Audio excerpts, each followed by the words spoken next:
Hello, ഇന്ന് ഞാൻ ഉണ്ടാക്കാൻ പോകുന്നത് പനീർ ബട്ടർ മസാല. പനീർ ബട്ടർ മസാല എങ്ങനെ ഉണ്ടാക്കുന്നത് നോക്കാം. ഞാൻ 250 ഗ്രാം പനീറാണ് എടുത്തിട്ടുള്ളത്. അത് നമുക്കൊരു ബൗളിലേക്കിട്ട് കുറച്ച് വെള്ളം ഒഴിച്ച് കഴുകിയതിന് ശേഷം ഒരു അരിപ്പയിലേക്ക് മാറ്റാം.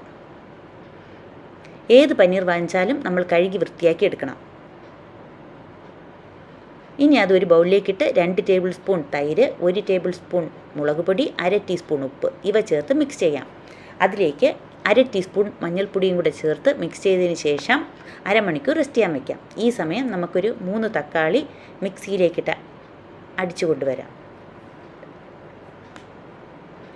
ഇനി ഒരു പാൻ അടുപ്പത്ത് വെച്ചതിന് ശേഷം അതിലേക്ക് കുറച്ച് ഓയിൽ ഒഴിച്ചു കൊടുക്കാം.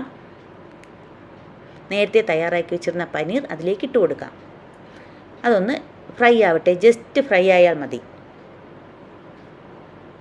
ഇപ്പോൾ ഏകദേശം ഫ്രൈ ആയിട്ടുണ്ട്. ഇനി നമുക്കൊരു പാത്രത്തിലേക്ക് മാറ്റാം.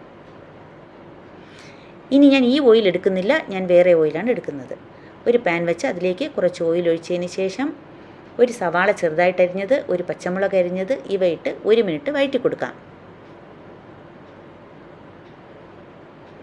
അതിലേക്ക് 1 ടീസ്പൂൺ ഇഞ്ചി വെളുത്തുള്ളി പേസ്റ്റ് ഇട്ട് അതും കൂടി വഴറ്റാം. ഇതിലേക്ക് 1 ടേബിൾ സ്പൂൺ മല്ലിപ്പൊടി, 1 ടേബിൾ സ്പൂൺ മുളക് പൊടി, 1/2 ടീസ്പൂൺ ഗരം മസാല, 1/4 ടീസ്പൂൺ മഞ്ഞൾപ്പൊടി ഇവ ചേർത്ത് മിക്സ് ചെയ്യാം. ഇതിലേക്ക് 1/4 ടീസ്പൂൺ ജീരകത്തിൻ്റെ പൊടിയും കൂടെ ചേർക്കാം. 1/2 ടീസ്പൂൺ ഉപ്പും കൂടി ഇട്ട് കൊടുക്കാം. നമ്മൾ നേരത്തെ പനീറിൽ ഉപ്പിട്ടിട്ടുണ്ട്, അതുകൊണ്ട് കുറച്ച് ഉപ്പിട്ടാൽ മതി. പിന്നീട് നോക്കിയതിന് ശേഷം നമുക്ക് ഉപ്പ് ചേർക്കാം.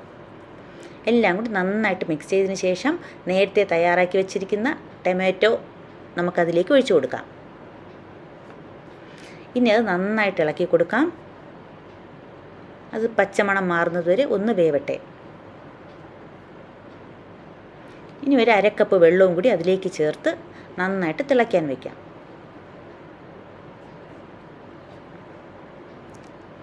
ഞാനൊരു 1/2 ക്യാപ്സിക്കം ഇതിനു മുമ്പ് ചെറുതായിട്ട് മുറിച്ച് വെച്ചിട്ടുണ്ടായിരുന്നു. അതും കൂടി ഇതിലേക്ക് ചേർത്ത് നന്നായിട്ട് വേവിക്കാം. ഒരു 5 മിനിറ്റ് നേരം വേവിക്കാം.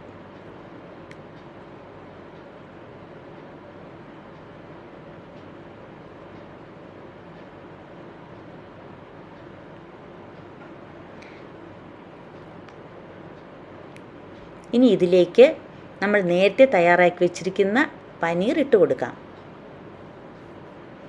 നന്നായിട്ട് മിക്സ് ചെയ്തതിന് ശേഷം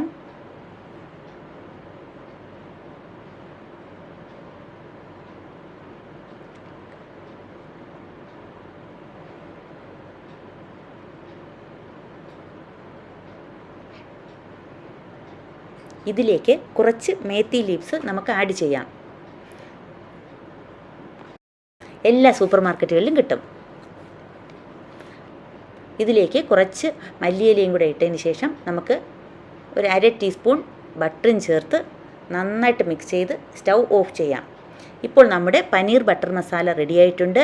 ഇത് ഇഷ്ടമായെങ്കിൽ ലൈക്ക് ചെയ്യണം, സബ്സ്ക്രൈബ് ചെയ്യണം, ഷെയർ ചെയ്യണം. താങ്ക്